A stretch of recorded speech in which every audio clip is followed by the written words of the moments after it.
Pagi dan salam sejahtera, nama saya Rebecca Chang, nomor metrik di 202411112189. Hari ini saya nak bentangkan topik yang sangat menarik, yaitu teori pembelajaran sosial oleh Albert Bandura. Albert Bandura ialah seorang ahli psikologi yang mengkaji bagaimana manusia belajar dalam konteks sosial.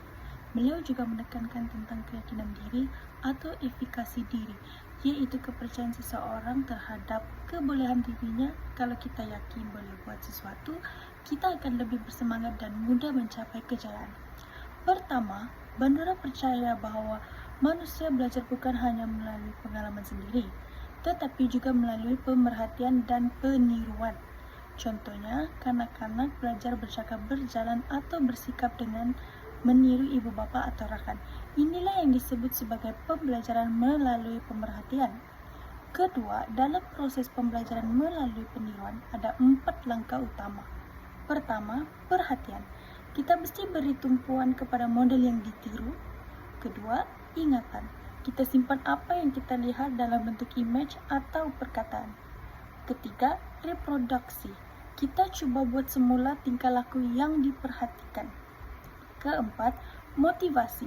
Kita perlukan sebab atau ganjaran untuk meniru sesuatu tingkah laku.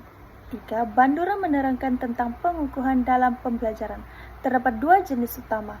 Pengukuhan vikarius. Kita belajar dengan melihat orang lain mendapat ganjaran atau hukuman. Yang kedua, pengukuhan ke diri. Kita beri ganjaran atau kritikan kepada diri sendiri bila berjaya atau gagal.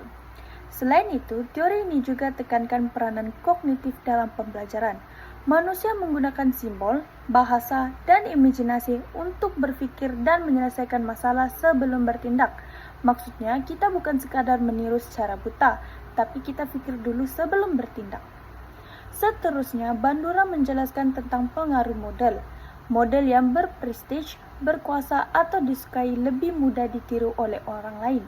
Contohnya, pelajar cenderung meniru guru yang mereka suka atau hormati. Selain itu, media seperti TV dan film juga boleh menjadi model yang berpengaruh sebab penonton mudah meniru tingkah laku yang dilihat sebagai menarik atau berbiaya. Keenam, teori Bandura ini banyak digunakan dalam kehidupan. Dalam pendidikan, guru berperanan sebagai model positif yang membentuk nilai dan tingkah laku pelajar.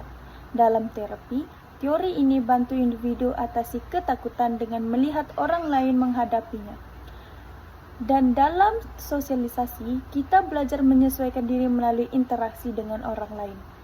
Akhir sekali, teori ini menegaskan bahwa tingkah laku, persekitaran, dan kognitif saling berinteraksi. Kita belajar melalui pemerhatian, peniruan, dan pemikiran. Jadi, kita semua sebenarnya boleh menjadi model kepada orang lain. Jadi tunjuklah contoh yang baik dalam setiap tindakan kita. Jadi secara ringkasnya, teori Albert Bandura ini menunjukkan bahwa kita belajar bukan hanya melalui pengalaman sendiri, tetapi juga dengan melihat dan meniru orang lain. Pembelajaran berlaku melalui interaksi antara tingkah laku, persekitaran, dan pikiran kita. Maknanya setiap orang boleh jadi model kepada orang lain. Jadi tunjuklah contoh yang baik supaya orang lain pun boleh belajar daripada kita. Sekian, terima kasih.